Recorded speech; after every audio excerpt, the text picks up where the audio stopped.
New cases of COVID-19 continue to decline in the country. Vaccination campaign picks up pace with total jabs crossing the 31 crore 50 lakh mark. Active cases in India reduced to 5,95,000. Recovery rate increases to 96.72%.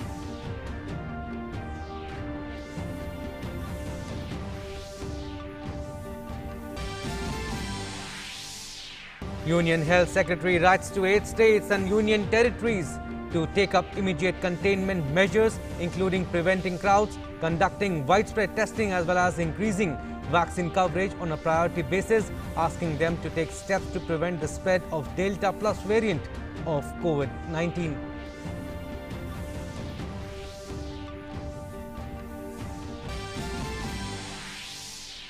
ED summons ex-Maharashtra Home Minister Anil Deshmukh in money laundering case. Summons issued under the Prevention of Money Laundering Act. ED arrested 2 of Deshmukh's aides, Kundan Shinde and Sanjeev Palande, yesterday following raids at the premises across Nagpur and Mumbai.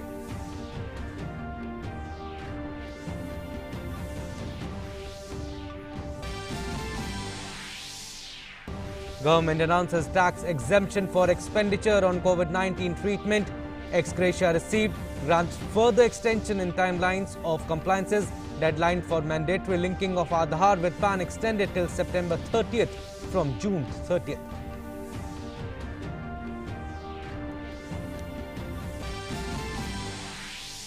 In international news, US President Joe Biden calls on Afghans to decide their future as withdrawal nears end. Biden meets Afghan President Ashraf Ghani and his former political foe Abdullah Abdullah. Biden says US support for Afghanistan was not ending but would be sustained despite the US pull out. Sports now in football. Knockout phase of Euro 2020 begins today. Denmark will take on Wales in Amsterdam, while Italy will lock horns with Austria in Wembley.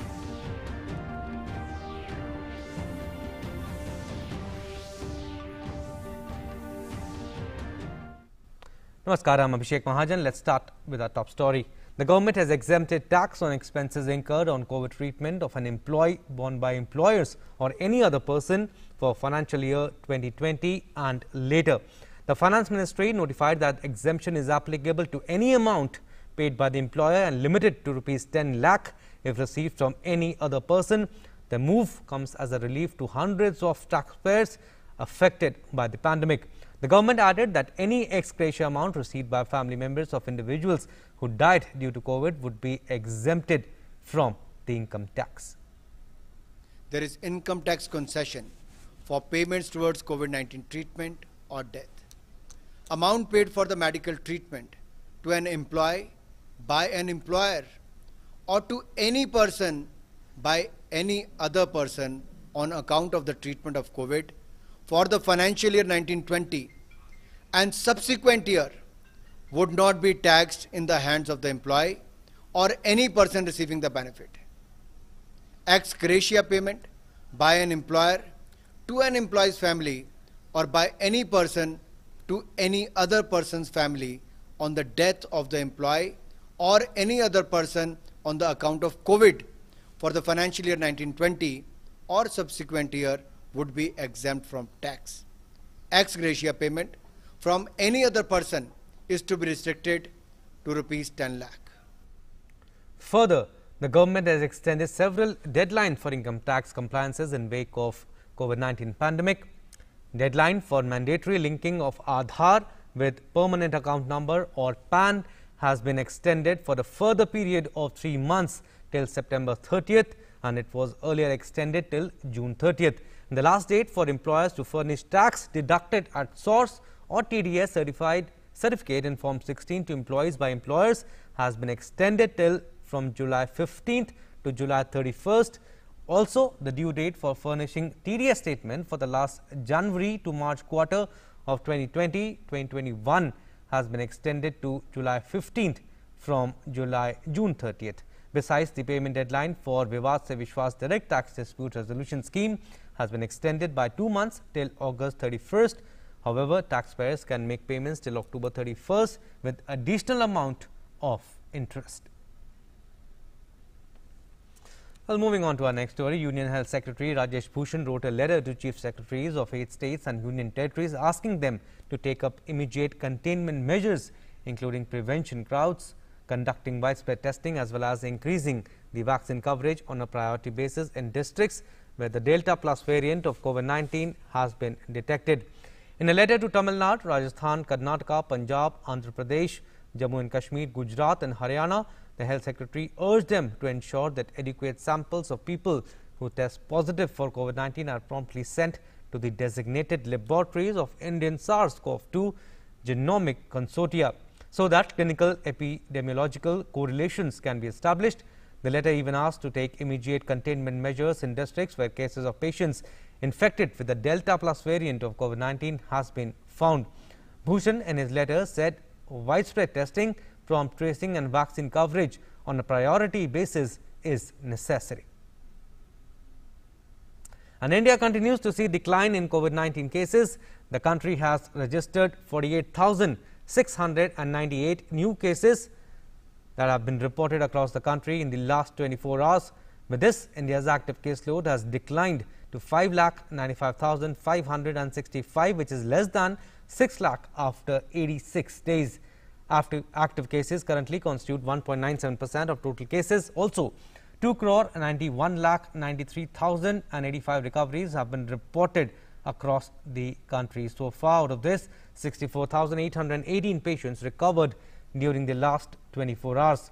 With this, daily recoveries continue to outnumber the daily new cases for the 44th consecutive day. Also, recovery rate has increased to 96.72%. Weekly positivity rate remains below 5%, which is currently at 2.97%, while daily positivity rate at 2.79%, less than 5% for 19 consecutive days. Further, testing capacity has been substantially ramped up with over 40.18 crore tests total conducted so far. And talking about the vaccination now, India also continues to cross milestones as far as the vaccination drive is concerned.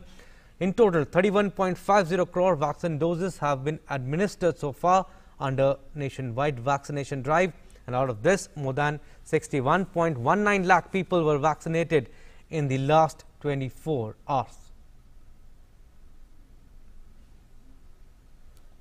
The central government continues to provide COVID vaccines through free of cost channel and through direct state procurement category to states and the UTs. In total, over 31.17 crore vaccine doses have been provided to states and UTs so far.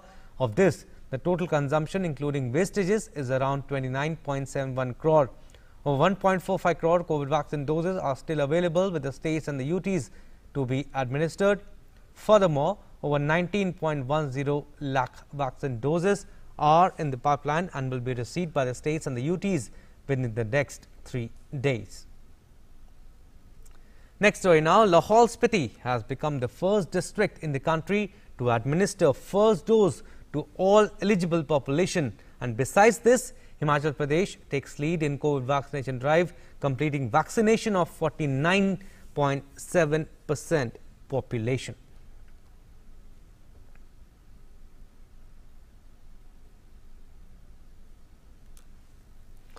Kerala has been placed under total lockdown today and tomorrow as part of the measures to decrease the COVID test positivity rate. Pre-scheduled exams will be conducted without any change. Private buses will stay off the roads today and tomorrow. Meanwhile, KSRTC will operate limited service for people in essential services, including health service. No takeaways or parcels will be allowed from hotels, but home delivery will be entertained. Also, triple lockdown has been implemented in places where the highest test positivity rate was recorded.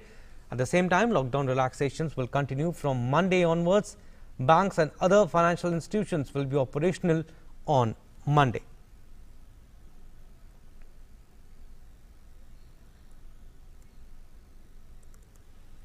Former Maharashtra Home Minister Anil Deshmukh is being questioned by the Enforcement Directorate in a money laundering probe against him.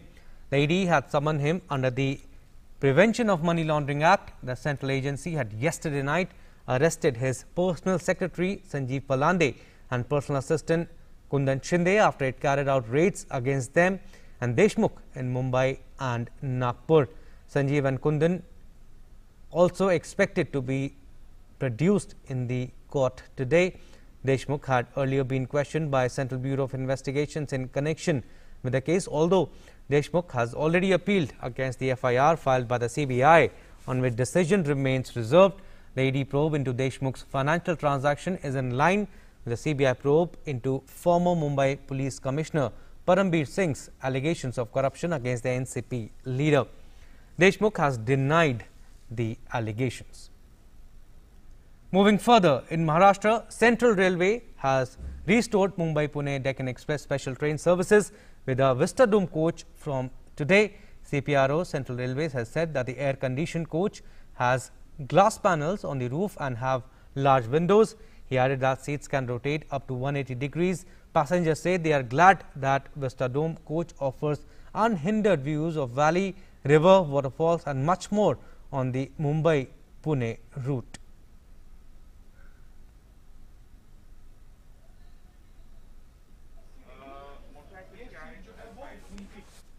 Coach चलाने जा रहे हैं। ये coach जो है Deccan express train में आज attach हुआ है। इसकी खासियत ये है कि ये फुल्ली एयर कंडीशनड कोच है। इसके जो डोर्स है वो बटन ऑपरेटेड डोर्स है। इसकी जो चेयर्स है वो रोटेटिंग चेयर्स है, 180 डिग्री में टर्न होती है। इसके अलावा इसकी जो विंडोज़ है, नॉर्मली विंडो जो छोटी रहती है, इसकी जो विंडोज़ है चौड़ी है, बड़ी है।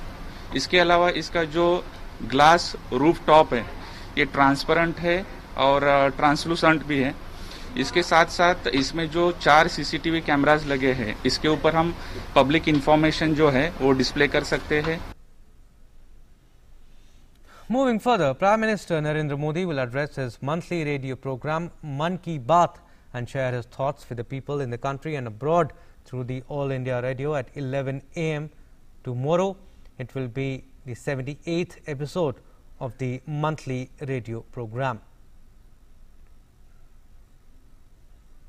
It will be broadcast on the entire network of AIR and Doordarshan and also on AIR news website www.newsonair.com and News on Air mobile app. It will also be streamed live on the YouTube channels of AIR, DD News, PMO and Information and Broadcasting Ministry.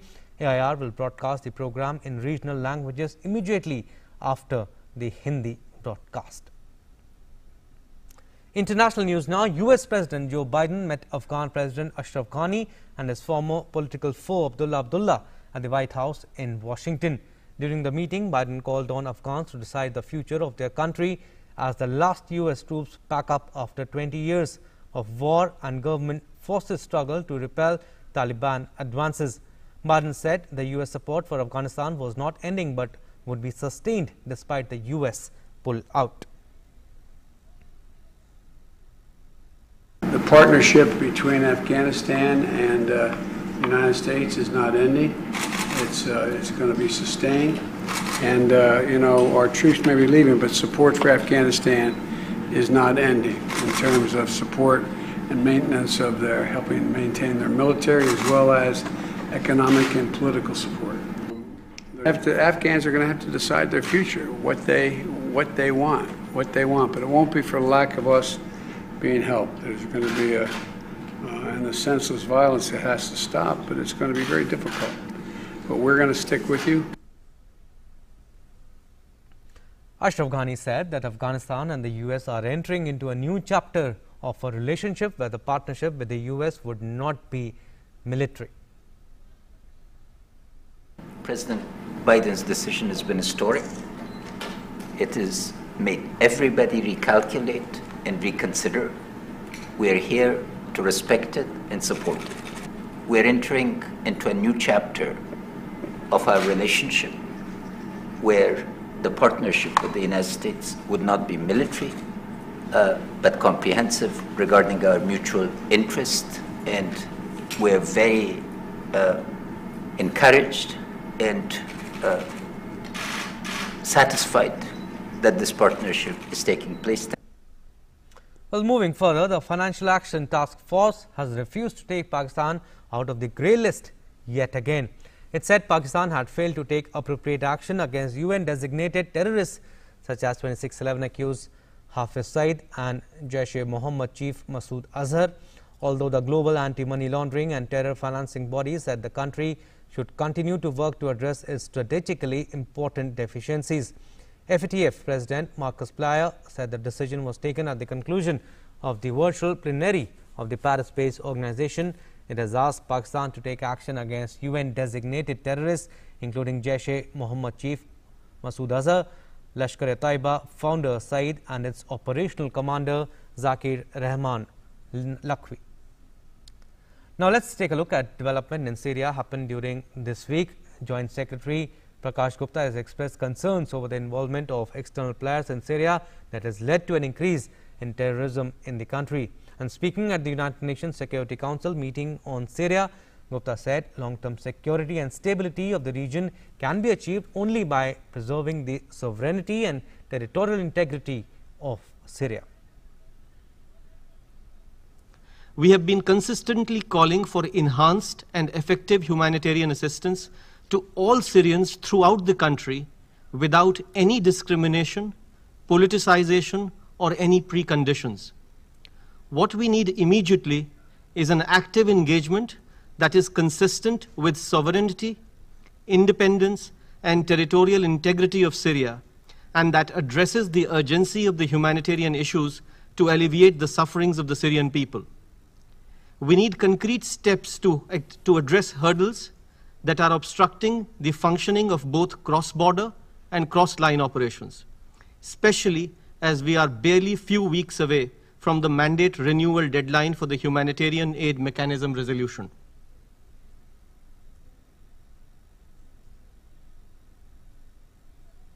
Earlier this week, the UN Secretary General appealed to the Security Council to renew a cross-border aid operation into war-torn Syria for another year.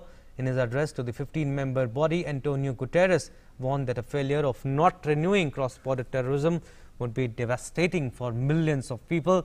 There is a possibility of showdown next month between Western members and Russia and China over the renewal of the mandate for the long-running aid operation, which expires on July 10th. Guterres said a failure to extend the Council's authorization would have devastating consequences. The UNSC first authorized a cross-border aid operation into Syria in 2014. Last year, the Council reduced that access to one crossing point from Turkey that leads into a rebel-held area in northwestern Syria due to opposition from Russia and China over renewing all four. Well, now let's take a look at updates from COVID-19 from across the world. The virus has infected more than 18.11 crore people worldwide, while recoveries crossing 16.57 crore.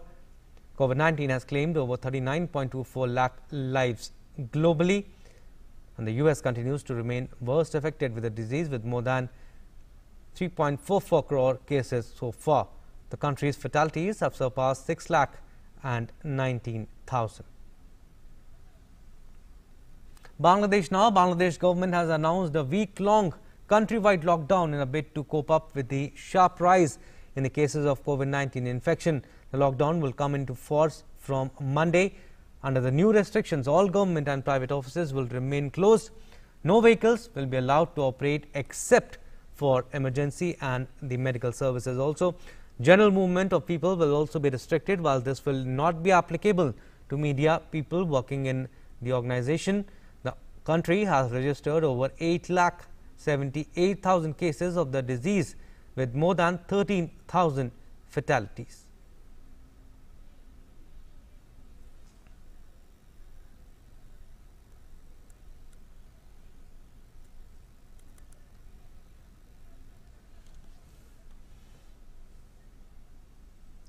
Right, let's go back to our previous story that we were tracking, that former Maharashtra Home Minister Anil Deshmukh is being questioned by the ED in the money laundering probe against him. Our correspondent Yogesh Sheetal is joining us live from Mumbai.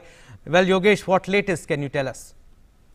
See, Abhishek, this is the first time that Anil Deshmukh is being questioned by the Enforcement Directorate. Previously, we had seen a few weeks back when CBI had interrogated him in the case, because there is a case that the FIR basically was first filed by the CBI about the corruption and also other charges like 120B criminal conspiracy and also prevention of corruption act. So these two acts were applied as far as provisions are concerned by the CBI. But on the basis of the findings that CBI got during the investigation, ED also filed a FIR, and on that basis of that FIR, yesterday entire day raids were conducted in Nagpur as well as in Mumbai, 2 residents in Mumbai and also in Nagpur.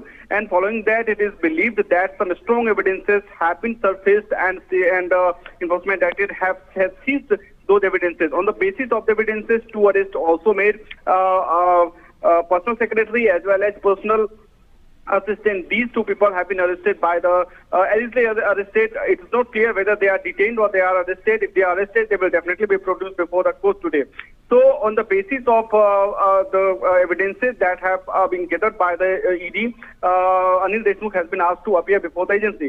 If it remains to be seen whether Anil Deshmukh is being arrested, has been to be arrested by the Enforcement Directorate, or simply let it go. So, it remains to be seen that what happens today. Today is going to be a very important day in this case, because we know that in the CBI case only Anil Deshmukh has been accused, but in this particular case, Anil Deshmukh's family members are also allegedly involved, because there are a number of tail companies that are believed together to shift the money that were allegedly gathered from the restaurant and bar, as Paramveer Singh, Mumbai former CP, has labelled allegations against him in the letter.